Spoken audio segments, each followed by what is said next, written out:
Okay. No, So just write your name on here? yeah, and you can just put it right up on the table. Yeah. That's okay. No, it's okay. A lot of people did. Yeah.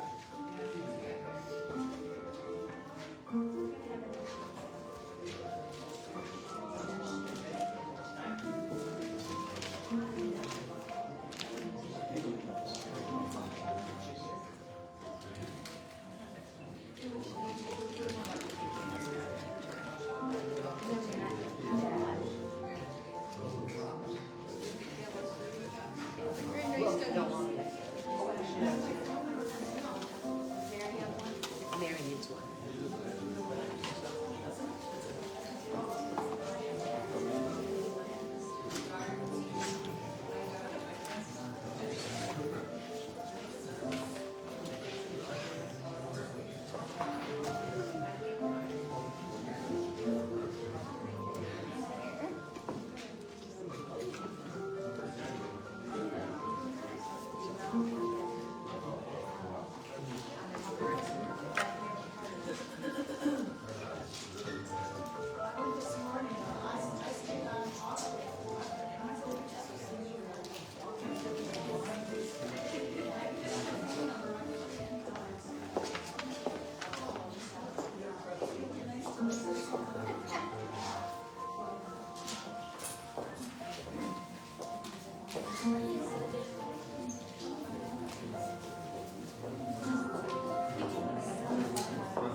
Yeah. She just came in. She's getting ready to.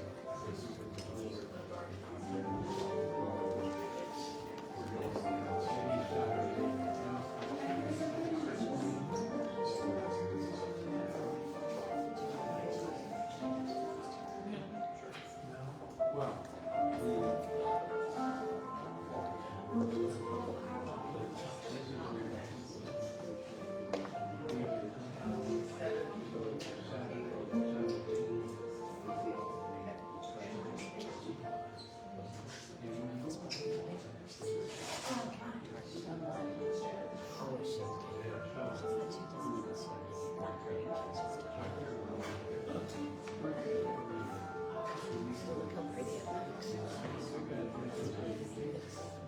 As it's starting to get dark, it looks very pretty. Oh, is that a duck? Is that a duck? Where's the dog? Is that a duck? Ah, hi. Yay, good to see you. Yeah. Yes. There you go.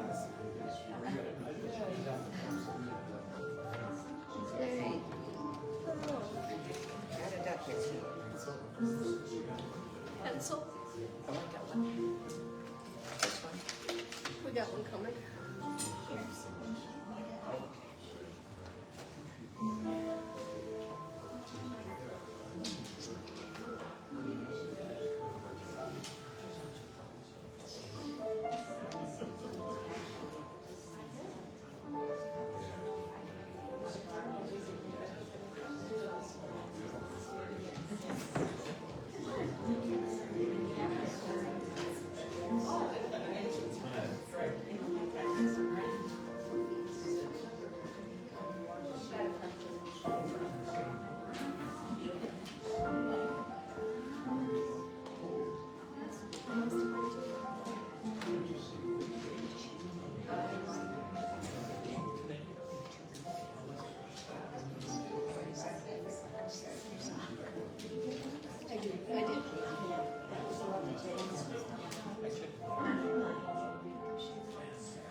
No, I'm good. Yeah, yeah. A little toasty. Yeah, right. For my dad, it's been 7 years, but for Scotty, it's only been a year.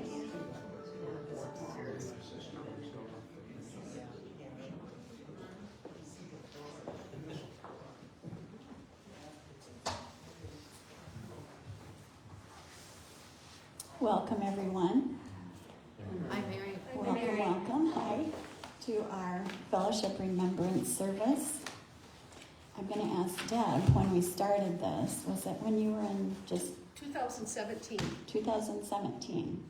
So since then, we've been doing this annually, this coming together on the very first Sunday in December to honor and remember our loved ones who are not with us any longer here in this earth experience, to support each other at a time that can be difficult for some, and to hopefully find peace in our hearts so that we can carry our loved ones with us into the holiday season and enjoy the holidays and know that they are with us and loving us during this time. Grieving is certainly a very personal and unique experience for each one of us, but we can open our minds and open our hearts. We can be gentle and compassionate with each other and with ourselves, and that's what we're choosing to do today. So let's begin our service, as we always do, with the prayer of the children of love. It's on the very front of your songbook. I invite you all to stand and sing along with us.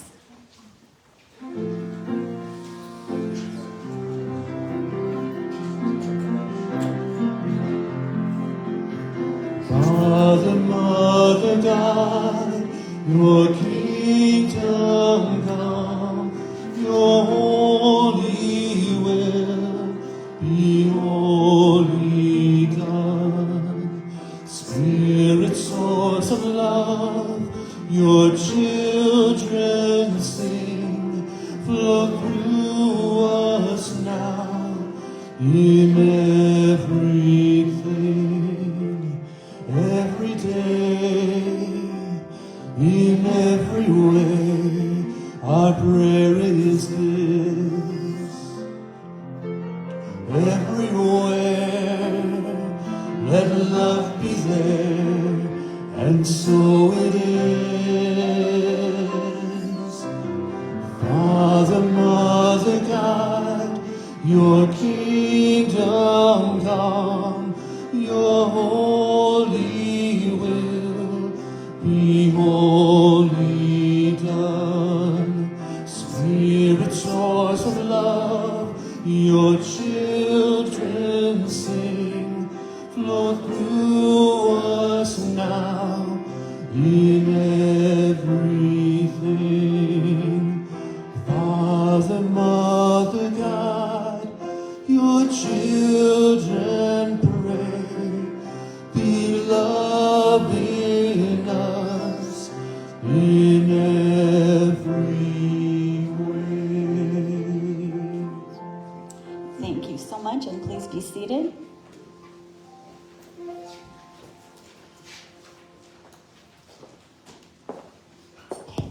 Hi, everyone. All right, let's settle into our seats, and we're going to have a nice little meditation to help us get in the right mindset for today's service.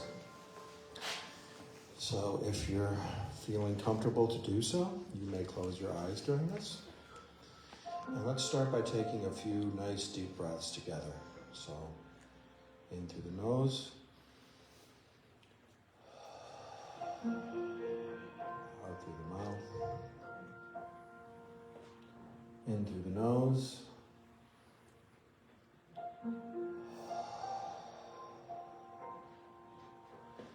and whatever came before, whatever busyness preceded this service, either today or over the weekend, let's just set that down for a moment.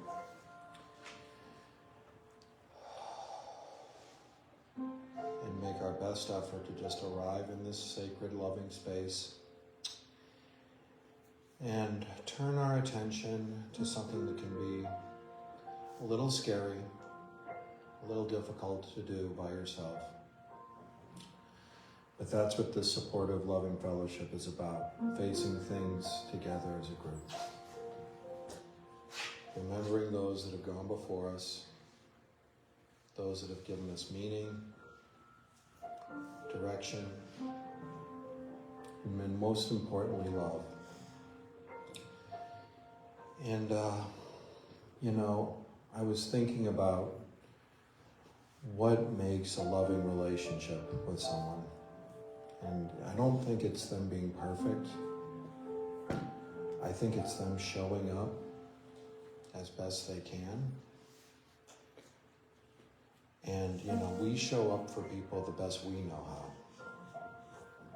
And sometimes that's imperfectly. But if that spirit is there of love, then nothing can really go that far astray. I'd like you to turn your thoughts maybe to someone who has passed on, who's no longer with us, no longer with you. And I'd like you, if you can, to think of the most loving, cherished moment that you shared with that person. I know that's a pretty big ask. I know I'm doing it myself. I've been doing it ever since I was asked to do this meditation. It could be something simple, could be a big event. But I'd like to ask you to step into those feelings. Feel those feelings.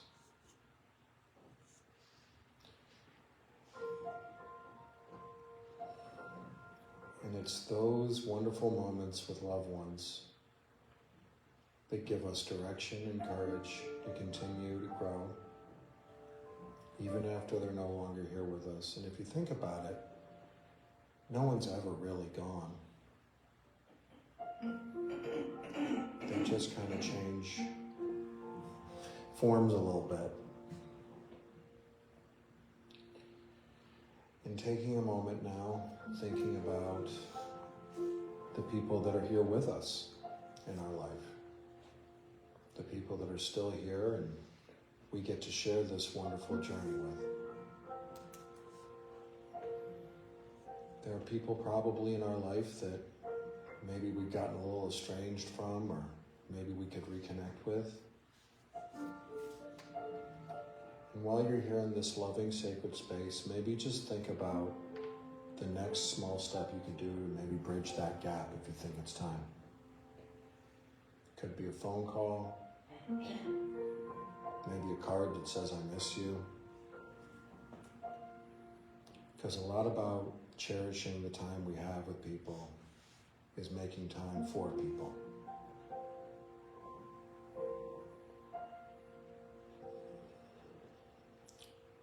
Settling into your chair, settling into the room. Maybe beginning to take a few gentle wiggles of the fingers and toes just to bring yourself back. Let's close it out with another deep breath, taking a deep breath in through the nose, and then sighing it out through the mouth. And if you closed your eyes for today's meditation, I'd invite you to open them carefully and gently. And now Corey's going to sing some great music for us.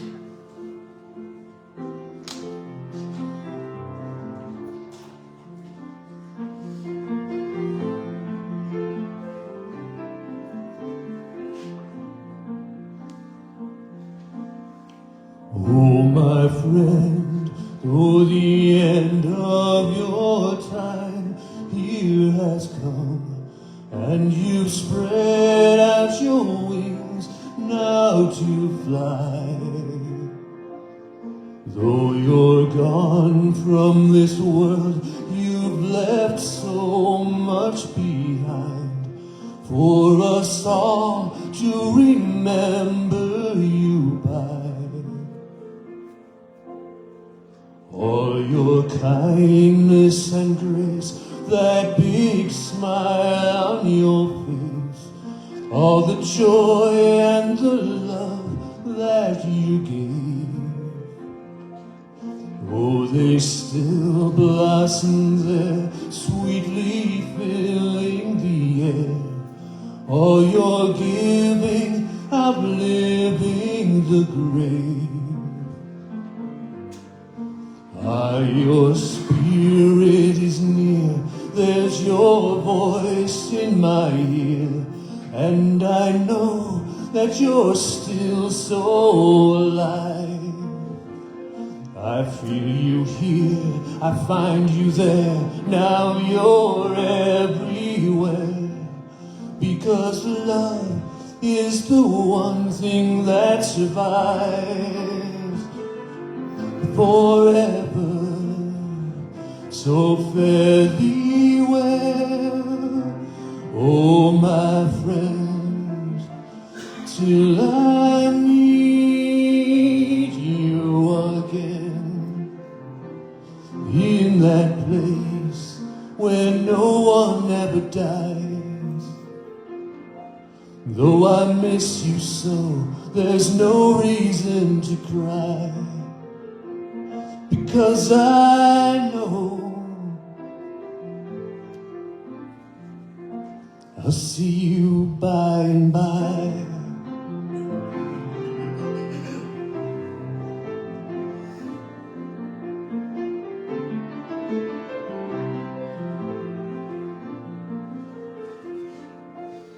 By and by, we will dance in that glorious light, fellow souls reuniting as one. You and I, hand in hand, heart in heart, love in love, and eternity's only begun. Forever,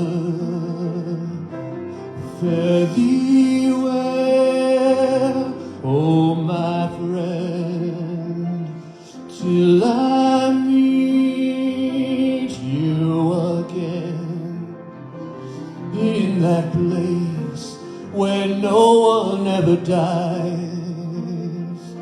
Though I miss you so, there's no reason to cry, because I know you're alive, shining bright, and I will meet you in the light, in the heavens, as we spread our wings and fly, far beyond this world, together you and I. Yeah, I miss you so, but even when I cry, still I know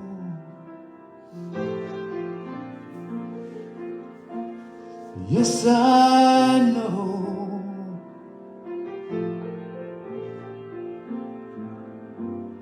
oh, I know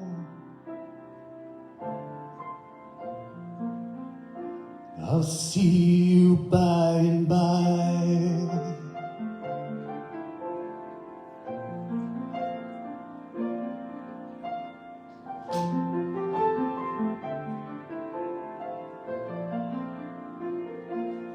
By and by.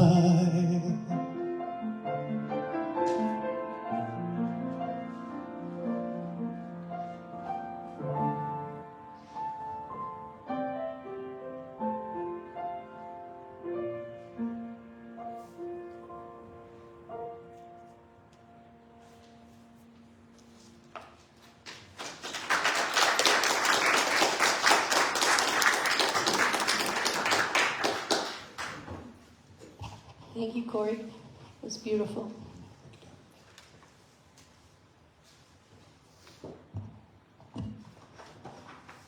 As Mary mentioned, The last time I was able to strongly give a message at this Remembrance Service was the year that I was in the School of Ministry, and my father had passed in February, and then in December is when we started the first Remembrance Service. So I haven't been strong enough to give another presentation until just this year when Mary asked me, and I'm just delighted to be here. So my remembrance reading was going to be from Thich Nhat Hanh's book, Cultivating the Mind of Love, until I realized I had my own story of finding love in the grieving process. So I'd like to really share my own story with you. Our fellowship friend, Bill Dietrich, saw something in my words as he asked me how I was doing, how I was transforming through the process of grief following my husband's passing. Bill noticed not only the words that I was using in our conversation to describe a deeper meaning of what I had experienced and how I had transformed my grief into love. In his newest book, The Practice of Letting Go, actually I have a chapter.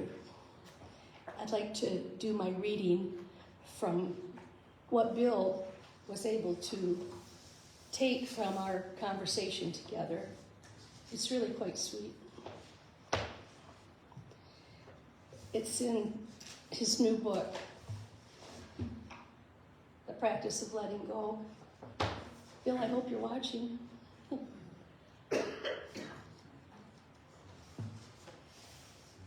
Bill wrote this book with two other friends, and they gave some accounts of how people they knew were making a transition through grief into love. And Bill wanted to add his own story. And so he starts out by saying, I wanted to add one story of my own from my friend Deb, who related to me about learning to go through the loss of her husband. A few years ago, my husband Scott was diagnosed with COPD.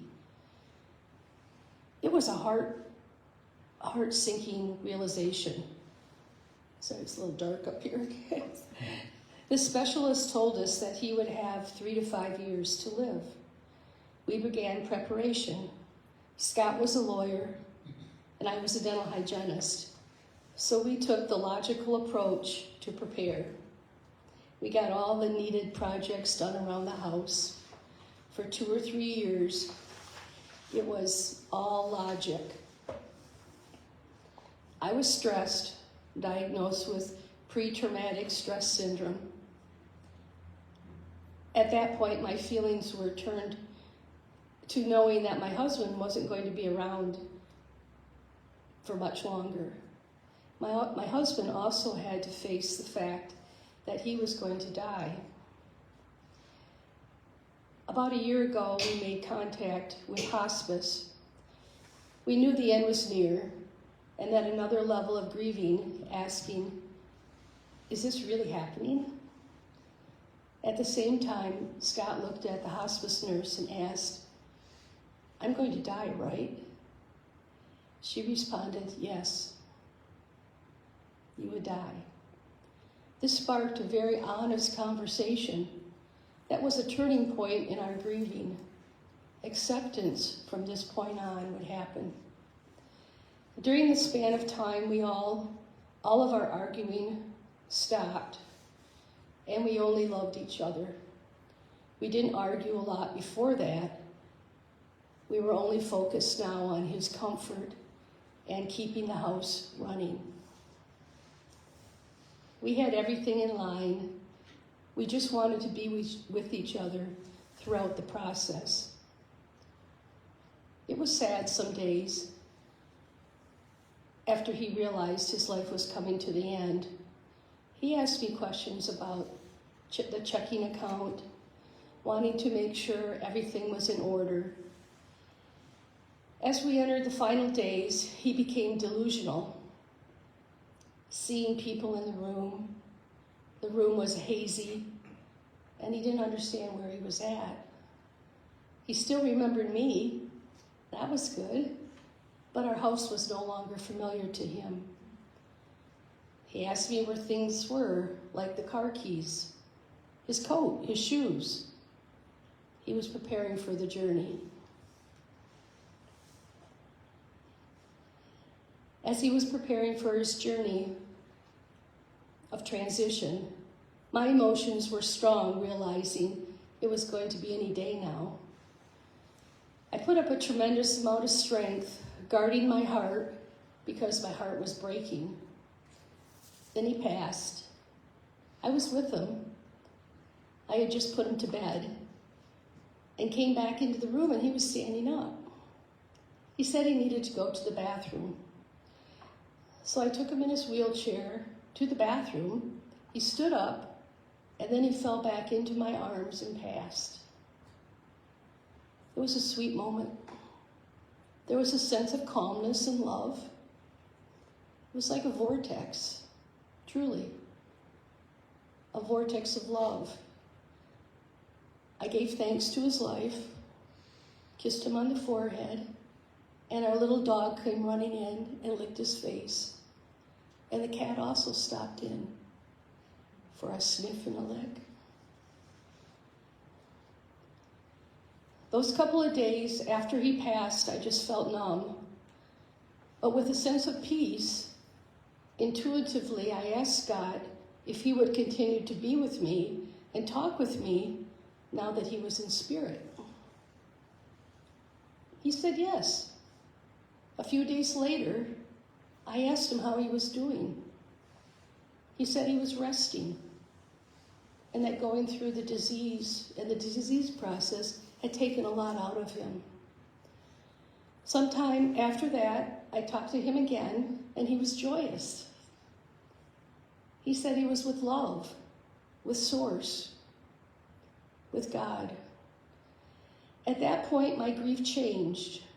Knowing that he was in a place of love, my grieving went from numbness and sadness to an immense amount of joy and happiness that filled my heart and that vibrated from my heart. I believe my connection to him in spirit helped me through my grieving process. So I grieve in a different way. My heart is open with love.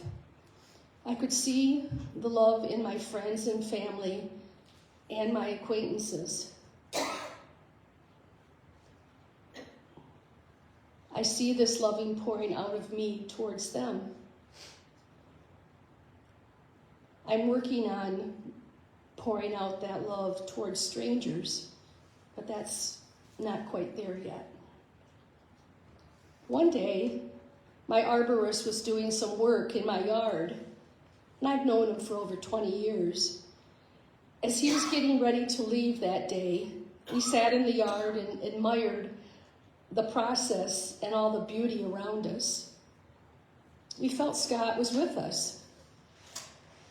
As my arborist left, I called out to him, "I love you." He looked back at me, and I saw that he received what I had said to him in the right context. As a survivor, I let go of harshness of death, all of the ill-conceived perceptions of what death means. Without him physically here, I talk to him in spirit every day. I listen. I also talk with other family members who have passed before me, and I get a lot of intuition and sometimes some great guidance. My belief in who I am and in the reality of the spiritual world makes me very strong. My grief after passing was short. I made a conscious decision to go forward in my life because I wanted to experience more. I didn't want any negativity from grieving to hold me back from what I could experience and give. That's why I made a conscious decision to be wholehearted, my mood and my heart moving forward. What has followed me to move from being the grieving widow to where I am now is the elimination of fear. Knowing that my husband and my father, my two protectors, are still with me helps. Also, my understanding of the connection with God, with Source, has helped me to move forward. There are many people in my life who I previously allowed to cause me grief or hurt. I don't have time for them anymore. I choose love. All through this tremendous loss and my being physically alone, I know that I'm really not alone. I have a happy heart. Seeing other people with happy hearts, I feel connected to them. I see much more of what that is in my life now. And Bill actually wrote, those are Bill's words. And I thank Bill for seeing something in our conversations that I had not really noticed. But you did, being the author and the intuitive person that you are, Bill. I thank you for capturing my growth and for helping me to realize how far I have come in my grieving process. Truly feeling love vibrates within me, and recognizing love vibrates all around me. Along with the direct healing received in my soul, Spirit does flow through me, as it does also in you. Now back to Nhat Hanh, the 1960s Buddhist peace activist monk that I remember as a young person during the Vietnam War and his activity then. His story of finding love, not only human love, but the love for all beings and for all existence, was kind of the essence of his message.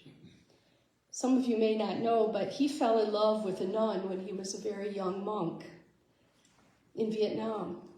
He writes, "She represented everything I love, all my ideals and my compassion, loving kindness. She shared the belief of bringing Buddhism into society and realizing peace and reconciliation were possible. But they chose to honor their vows, and together they transmitted their love for each other into love for all beings and to see love in everything." In Nhat Hanh's famous journal entry, "The Day My Mother Died," he said, "I began to see her everywhere, and my love for her did not diminish, but it was no longer confined only to her. I could feel love in everything around me." Ram Dass, our own American spiritual teacher of the 60s and 70s, shared in his book, Be Here Now, that that kind of transformation indicates that one's consciousness is evolving along a path, realizing that love is not outside where you would think it would be, but within. In concluding my message, Jesus reminds us in the Course of Miracles that we at any time can choose again. Holy Spirit, help me to see this differently. Seek your higher plane of consciousness. In A Course of Love, in the 40 days, Jesus takes us to the mountaintop. He gives us the charge, go forward, be confident to be the divine. Jesus helps us remember who we truly are. He leads us to our higher self, the Christ within each one of us. On this special day, as we gather to remember our loved ones in our own fellowship service, my wish is for your heart to feel not only sadness and loss, but to also look for the love. Feel the embrace. And remember that death is not the end of the soul's life. That spirit soul lives forever. And from all of that we can gather, afterlife is all love, joy, and white light. Rest in peace, my friends, knowing that your loved ones are happy, healthy, and bathed in everlasting love. Namaste.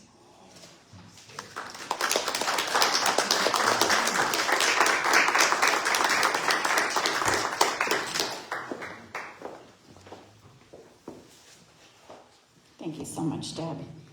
We're going to pause a moment here as we do in our service to fill our hearts with gratitude. A wonderful, wonderful time today to find the gifts and blessings in our lives as we prepare our donation for today. If you give online, hold that gift in consciousness as John comes around with the basket. If you have someone that you would like prayer for, you can put their names on the card in your packet and put it also in the basket, and those names will go to our prayer team tomorrow. Let's sing together, We Are Grateful. Grateful, I am grateful. Grateful, I am grateful. Grateful, I am grateful.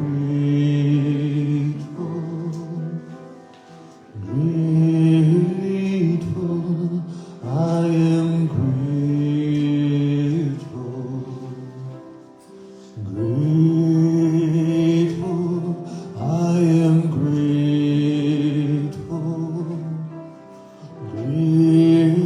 Grateful, I am grateful.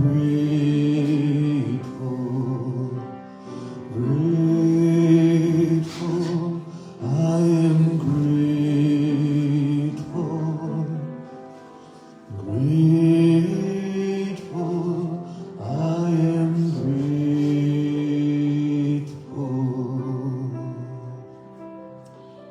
Please take your bulletins out and read with me the blessing of our tithes and offerings. The light of divine love shines eternally, blessing and multiplying our tithes and offerings. I joyously give, knowing I always have enough to share and to spare. Thank you so much.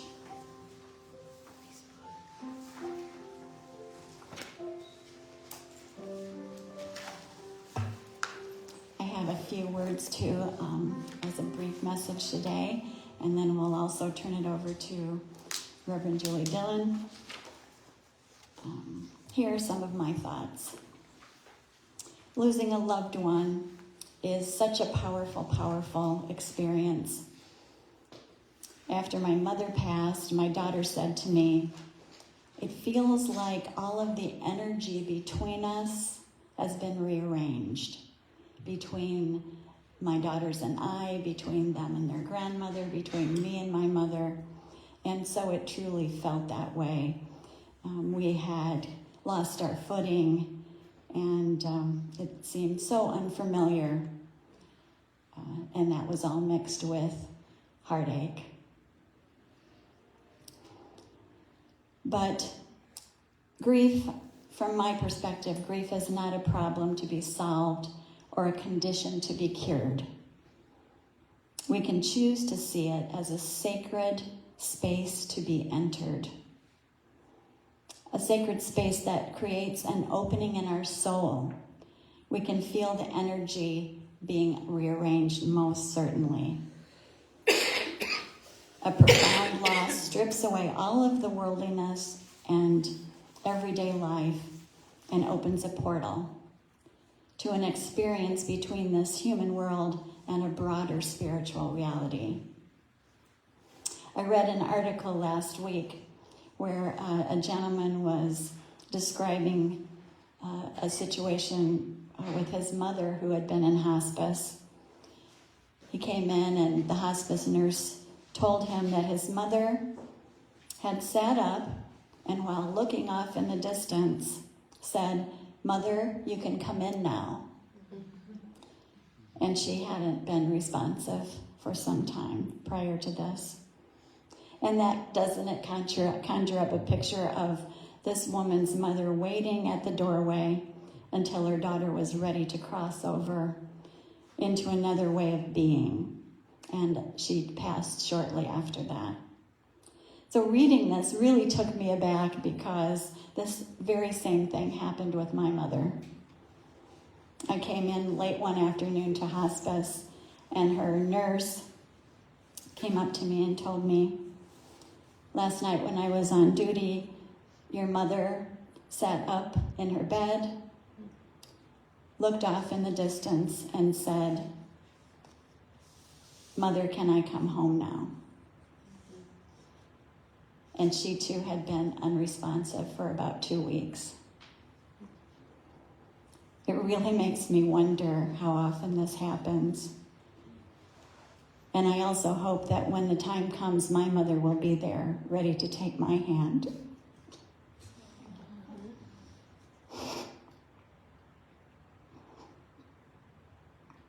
And ready to take my hand and usher me into a new experience of being. So my mother passed about 13 years ago now, and this is what I've come to about the grieving process. When we lose the physical reality of a loved one, the pain can be this vast, dense, and heavy ball of energy that we carry. It can be overwhelming, and it can literally bring us to our knees. But as time passes, we grow and change.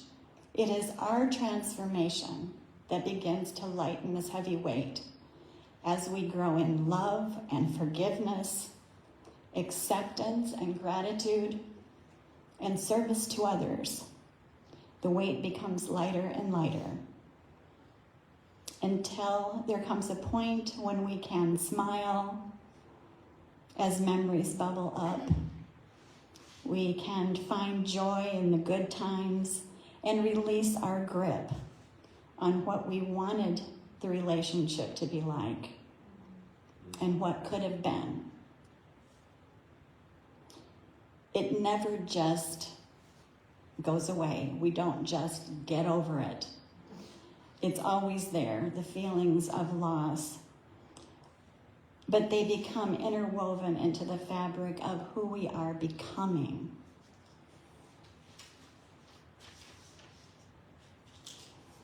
And what I think is most wonderful about this annual service of remembrance is that we're all here together to extend and receive comfort and love, to bear witness to each other's losses, and to remind us that we are never alone in our grief. Leaving this human experience touches us all without exception. Family, friends, beloved pets, and ultimately ourselves. We each will take our turn to give comfort, to provide a listening ear, a hug, our loving presence. And when it is our turn to receive, someone will be there for us when we need them. This is what community is. And as John said, this is what our fellowship is.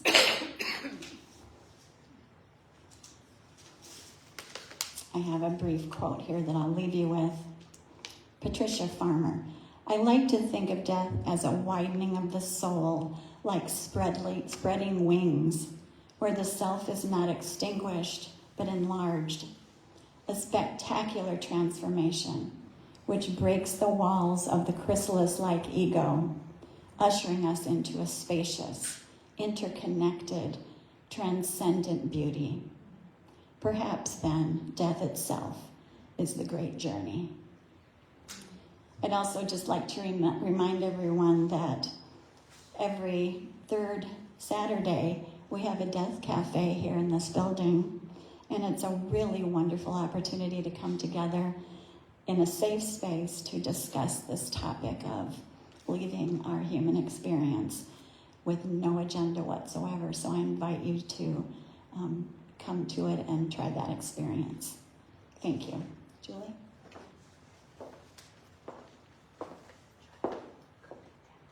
It's okay. I think we're okay.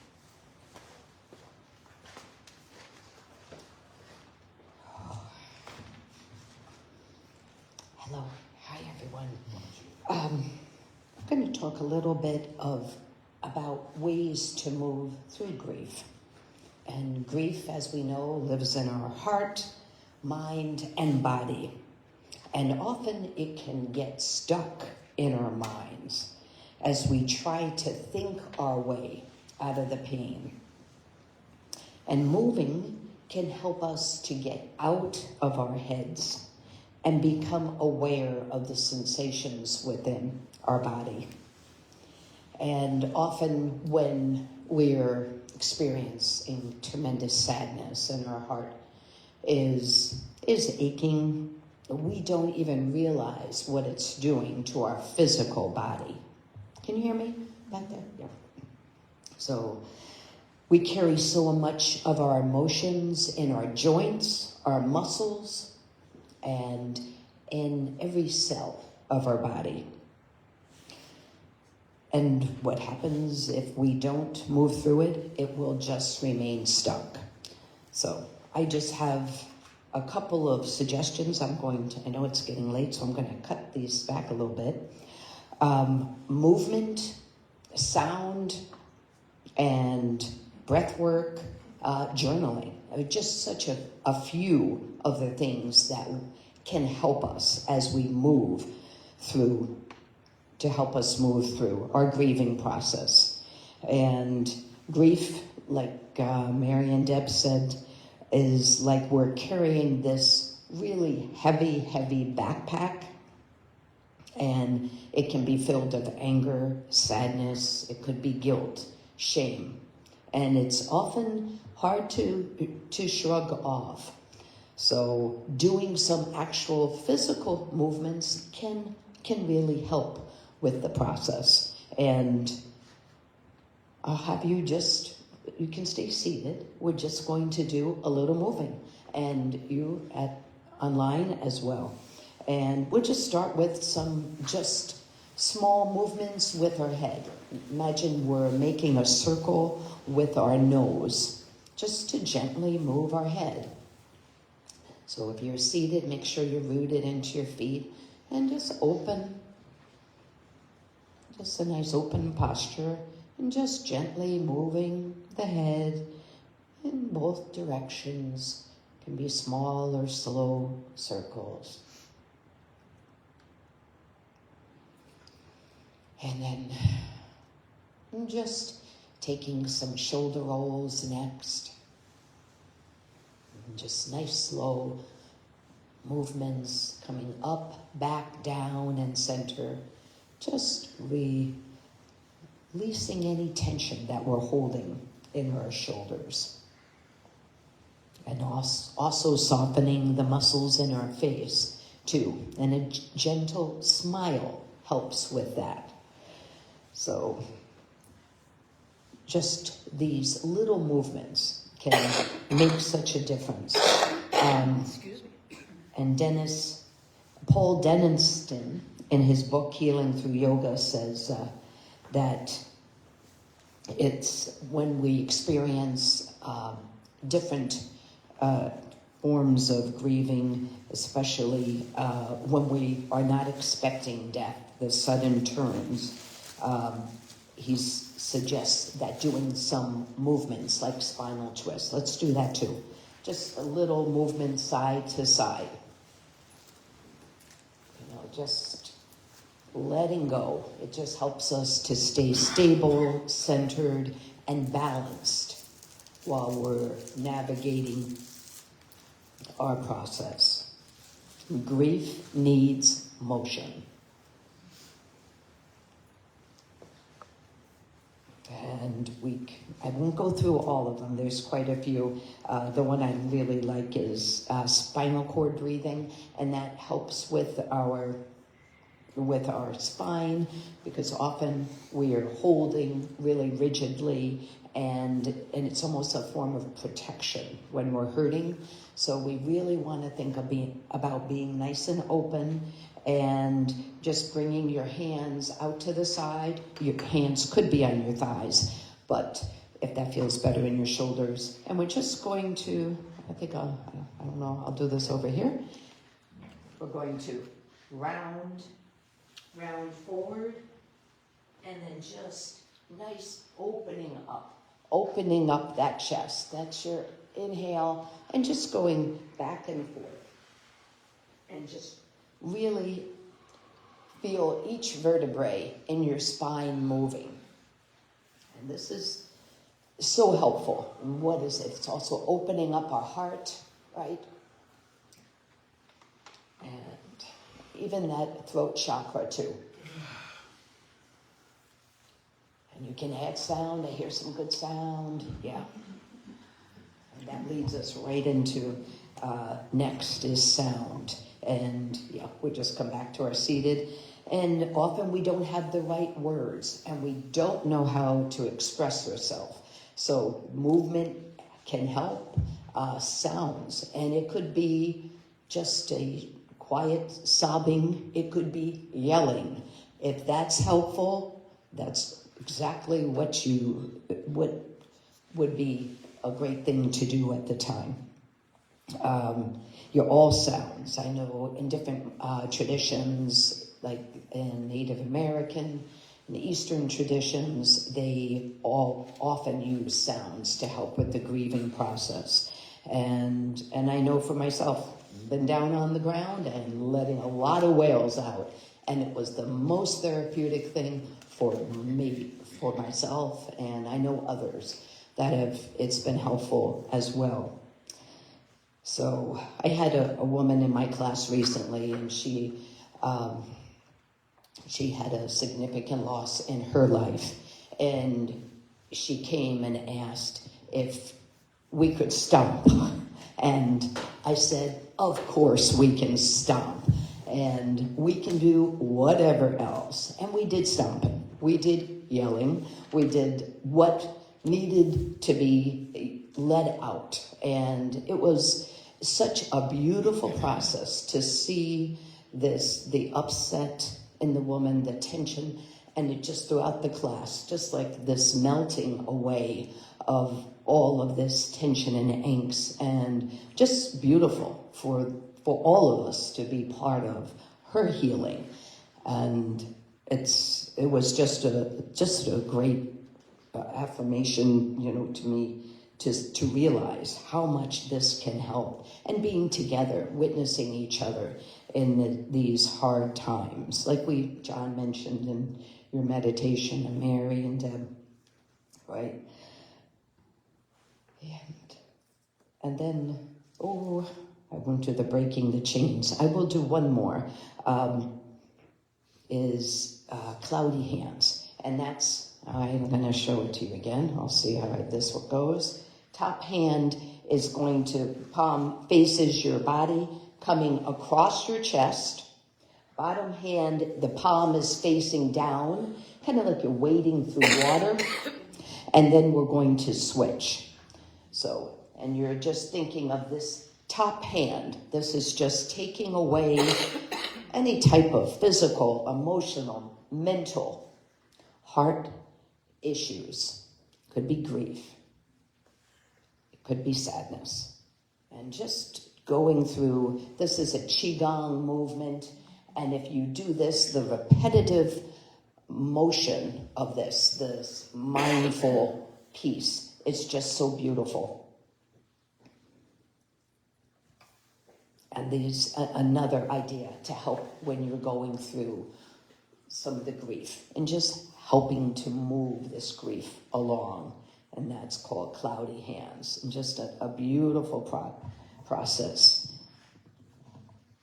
And the breath work is, I think, one of the other most valuable practices, and we've done that. John, you had the beautiful breath work, so I don't think I'm going to, and we're going to do a little bit later as well. So, but just, I will invite you, we'll just do 2 different types, real basic breath practices, and if you feel comfortable, if you'd like to close your eyes or gaze downward, we can start with the hands on your belly, the lower belly area. And just taking some slow, deep breaths in, just filling into your hands, and just a slow, deep breath out.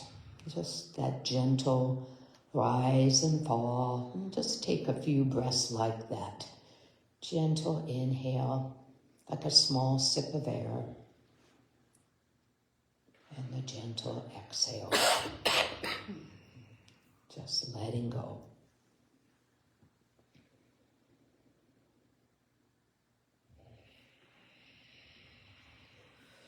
And I like the exhale through your nose, if that's available to you. Just these small, low, deep, like a feather-light breath can really help calm the body, engage our parasympathetic system. So just to help when our nervous system is all over the place. And doing that 4 or 5 times a few breath cycles can help tremendously when you're feeling just like you're going around in circles, you're really struggling. This breath practice, and also good to do this at night too when you're relaxed, laying down. And the other breath practice is just to extend or exhale with an SH sound. So only difference will be, let's take a breath in, and then on the exhale, let's use that sound.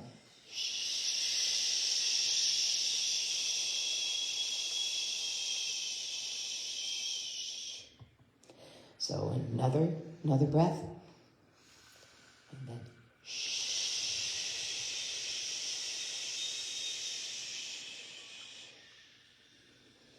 one more.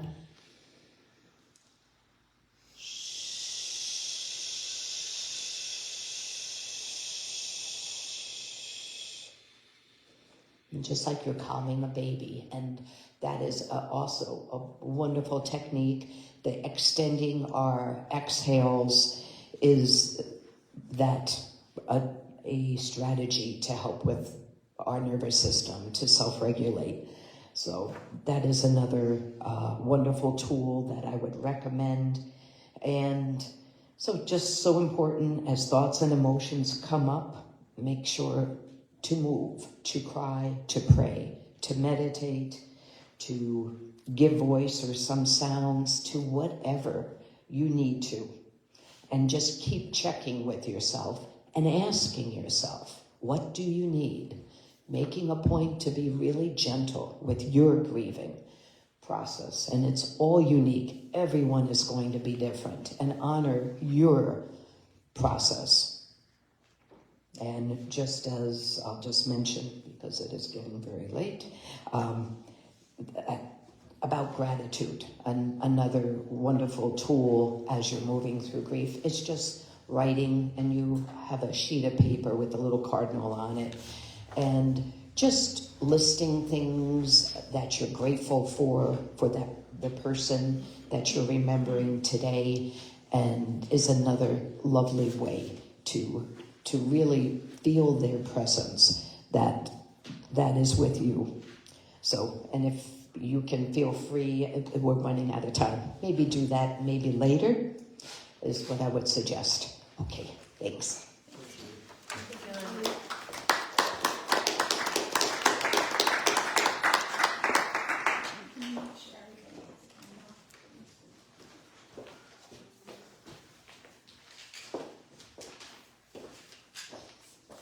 Passing out our flameless candles. Please light them off if you would. But I will let you know there's a switch on the bottom. It's not a push, it's a switch. So when we get ready to do that, you'll know how to do it.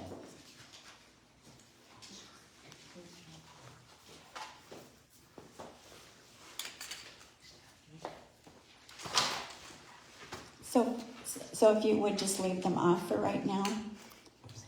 And the ceremony is going to be, I'm going to ask if you would, if you feel comfortable, speaking the name of a loved one that you are remembering today. And when you do that, switch on your candle, and that's symbolizing the bright light that they are in your lives, that they continue to be in your life. And then we'll just leave them on. If you don't feel comfortable saying a name out loud, then just bring them into your heart and then turn your candle on. And when we all have our candles on at the end, Corey will sing a lovely song for us. So I'm going to, I guess, begin by speaking a few names. My mom, Sarah, my father, John, and my uncle, John. Just speak up. Well, I know I miss Jim Noble and Taylor Swan. I know those guys helped me a lot. So. Thank you. My mom, Sue, and my friend, Kristen. Thank you.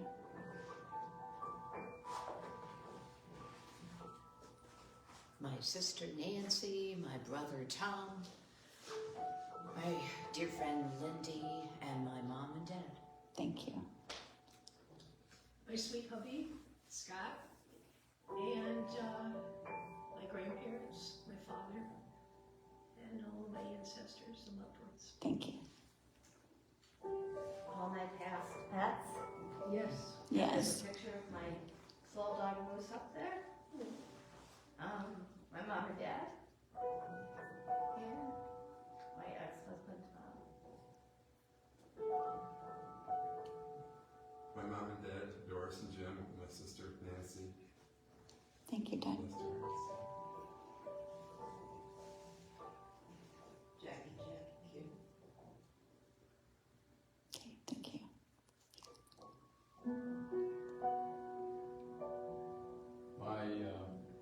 My brother Lee passed away this summer. Okay.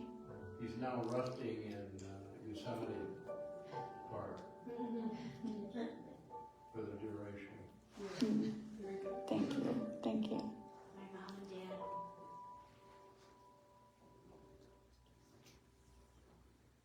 Mom and dad. Brother. My mom and dad, Alice and John, and my favorite Beagle, Berta. Oh, thank you. Mother and father, Helen and Ray, my little brother Johnny, and my sister who passed 3 weeks ago, Nancy, and my beloved dog Liz, who also passed a few months ago. Thank you. Thank you. My dear friend and teacher, Pat Kay, who introduced me to this fellowship in the late 80s. Mhm. I still miss her so much. And my aunt, Letha, who was my rock in my family, who I lost last January. And my friend Rhonda, who just passed away recently. Thank you. Donald, Lee, and Nancy Young, mother, father, wife. Thank you. John Davis, Jim Gore, Leonard Strikes. Thank you, Craig. My parents, James and Faye, my aunt Bernice, my dear friends, Ben, Elizabeth, Alice, John, Benedict, Ray, John, Jack, and my dearest best friend of 35 years, Rosemary. Thank you, Marty.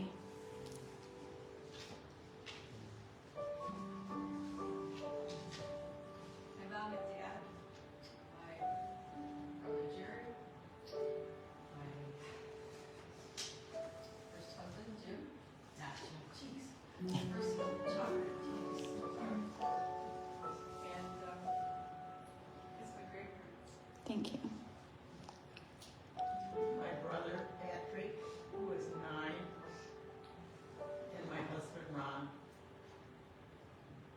Thank you, Rose. My mom and dad, my younger brother, my first wife, and my daughter. Thank you.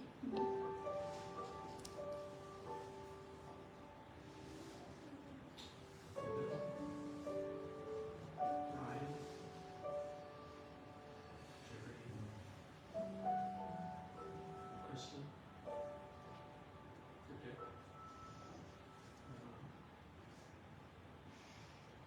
Thank you. My parents, Bob and Lois Lyle, my former brother-in-law Jeff, all my beautiful pets that I have, and a friend, Chris. Thank you. Grandpa Dana and Annie, who's like mom to me. Thank you. It really can be so powerful to speak these names of our loved ones out loud for all the universe to hear. Corey.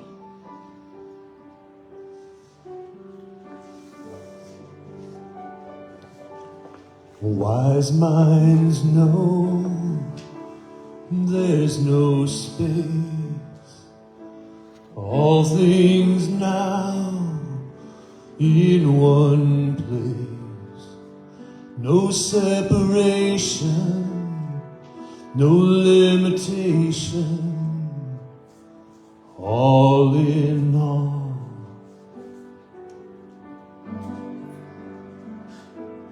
True hearts feel there's no time.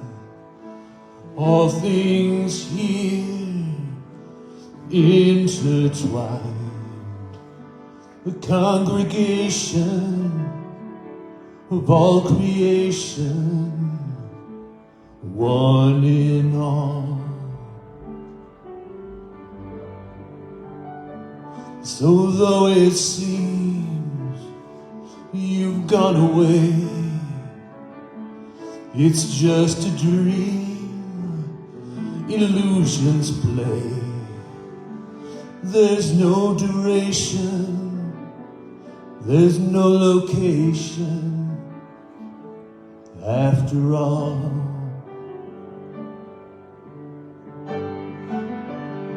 And though these eyes can't see your face, I know you're dancing just beyond this veil of space.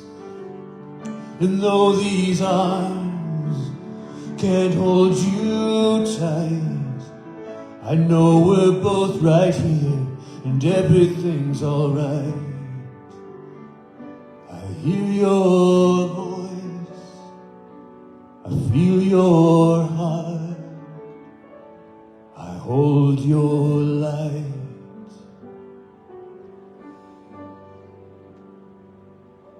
The never born can never die, just changing form from life to life. An exploration of transformation into all. The never here can never leave, nothing to fear, nothing to grieve. We're all together, we're all forever, we are all. So though these eyes can't see your face, I know you're dancing just beyond this veil of space. And though these arms can't hold you tight, I know we're both right here and everything's alright. And though this mind sometimes forgets and thinks of absence and of grief and of regrets, when I remember with joy I cry, 'cause there's only life and death is just a lie. Then I hear your voice, I feel your heart, I hold your light.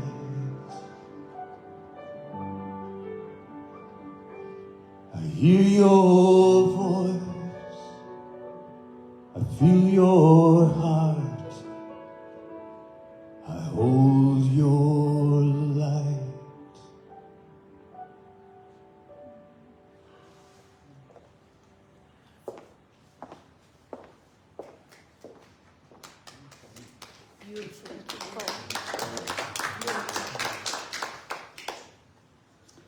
We're going to do our usual peace circle and closing blessing.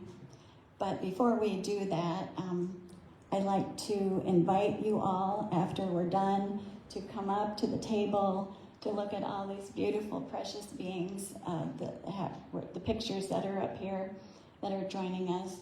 And I also would like to invite you to take with you, there's little angels and there's little bells. Take a little keepsake with you from today that will remind you of this special service. And we're going to get into our peace circle, and it's going to be a big one because everyone that we've talked about today is joining us. All of those fellowshipians who have passed are joining us in our peace circle today, and our lights shine bright for them. Our lights on. Yes, we'll just keep our lights on.